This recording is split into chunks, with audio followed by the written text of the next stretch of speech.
Welcome back. A Ringling College alumna's fingerprints are on this Game of the Year candidate.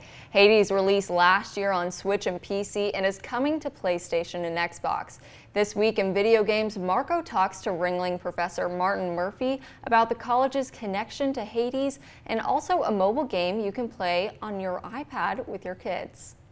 You had me play a game this week I hadn't had a chance to play yet. It's this Hades game. It's a cool isometric game, and I thought it was gonna be a little too mature, but it wasn't. It was kind of lighthearted and teen based. Nothing too scary for me. That was a lot of fun. So let's first talk about what isometric means. Isometric is just like a perspective view, and it's at a consistent kind of like 45-degree angle, maybe a little lower, but it's a common way in which maybe some of the folks did mechanical drafting remember how to draw solid objects. But it's a really super convenient way to create a lot of artwork, and it plays well for this type of game, which is called a rogue-like type of game. And one of the aspects of these type of games is that they create a lot of the levels or the maps in a procedural nature. So you never get a chance to play the same game twice. It's always changing. And that's where this view comes in handy. Yeah, the levels each time you die, because you're expected to die, but you keep a little bit of some of the stuff you've earned. That way you're learning a little bit more.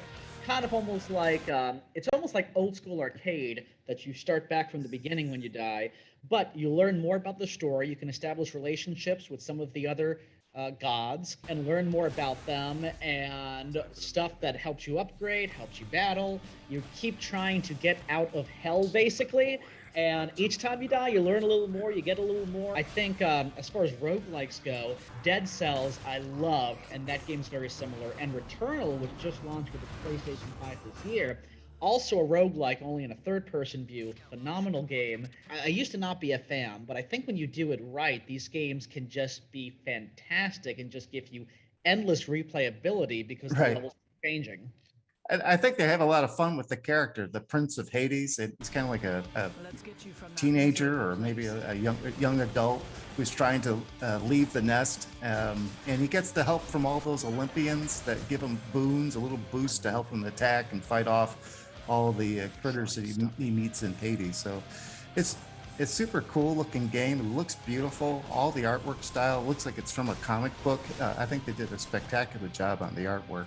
And I'm pleased to say that one of our students at Ringling College, Paige Carter, worked on it. Hi, I'm Paige Carter. I'm the 3D artist at Supergiant Games. And we have a video that shows off some of the process that she used to create the content. So this is one of the characters, Nyx, I think, where they've modeled it from some beautiful artwork, concept art from the art director, made the sculpt, went in, created all the geometry, laid out the base textures, went in and made all that fine pen line work on it, and then set it up for rigging and animating. And these are the type of skills in which our students learn on a daily basis at Ringling College.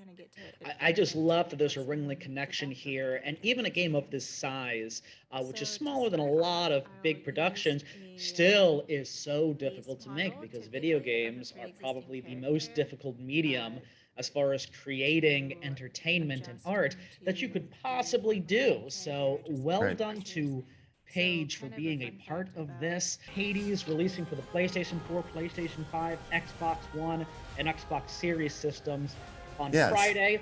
It's included in Game Pass for the Xbox. Yes, included in Game Pass, and already is available on Switch, already is available on PC.